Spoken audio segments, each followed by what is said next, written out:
Hi guys, it's Danny. Alrighty, here is a pretty Vanda that you don't usually see in my collection, and this is because it doesn't bloom so often.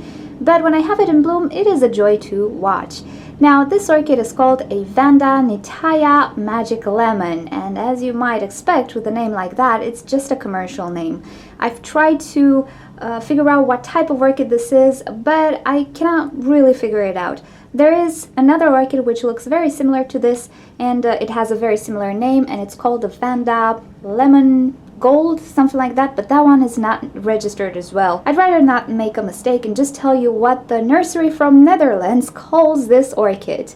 And because these types of nurseries, particularly from Germany and Netherlands, provide orchids for the whole Europe, you might actually find this orchid no matter where you are in Europe.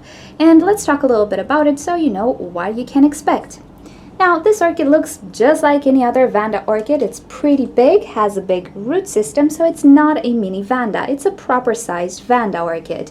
But the flowers are not as big as the Pachara, for example. It also looks more compact. The Pachara looks a bit more floofy. So this pretty much looks like an Ascocenda, and it might as well be an Ascocenda cross or hybrid of some sorts, but we'll just call it a Vanda to be politically correct.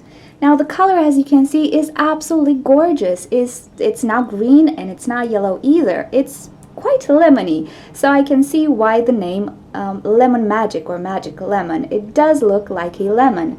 Also, the flowers seem to have a veining of some sorts, and if you take a very close look on the petals, there are a few freckles of color here and there. It's not mold or anything, it's just how the flower looks like. And what's the most adorable thing about it? Do you see the pollen? Yeah, all the flowers have it like this. It's darker in color, so it looks like this orchid has a nose or some eyes. Depends what you imagine when you look at this orchid. The lip is really pretty as well. It has a darker color compared to the bloom itself. It's a really pretty orchid actually, and pretty compact bloomer, as you can see. It's not floofy in any way, but the flowers are quite a decent size. They're not tiny like the Bangkok Sunset that I have. Now, this is not a fragrant orchid, of course, but it really is pretty, and it brings a sort of a sunshine in your growing space if you have it. Now, the downside of this particular hybrid is that it is not a prolific bloomer, in the sense that it does not bloom multiple times a year, at least for me in my temperate climate. It might bloom twice a year, but really I consider the Pacharas much more prolific than this one.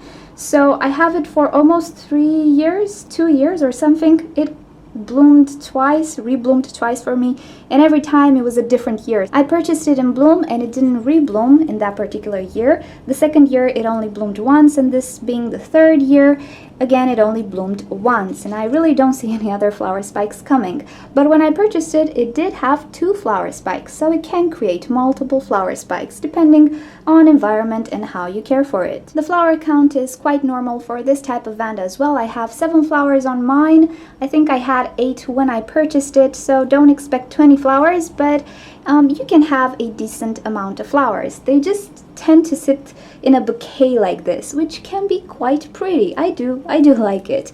And the flowers do not present that tessellation which I have on my Pacharas, so I don't think they're related in any way. As I was saying, I think this is mainly an Ascocenda cross or hybrid of some sorts, but I might be mistaking. So this is the Vanda Lemon Magic Nitaya, whatever, in a nutshell. Hopefully it will get registered. I do have a few orchids that got registered in the meantime. They didn't have a proper name, but they got registered. So this might get registered at some point as well, and we're gonna find out the parentage. Care-wise, I just give it whatever I give my Vanda orchids, and she seems to like it. A little word of caution, it can burn.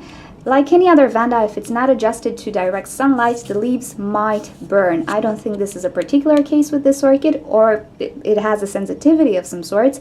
I just think this is what happens to Vanda orchids if they're not acquainted to sunlight.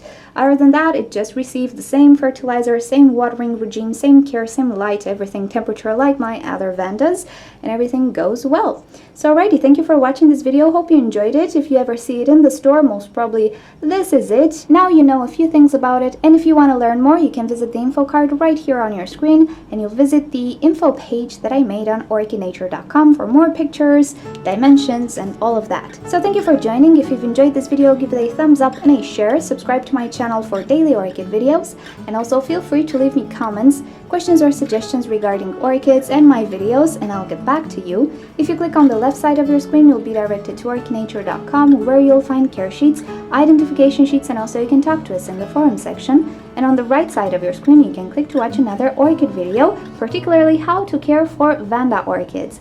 Thank you for joining. I'll see you next time. Bye!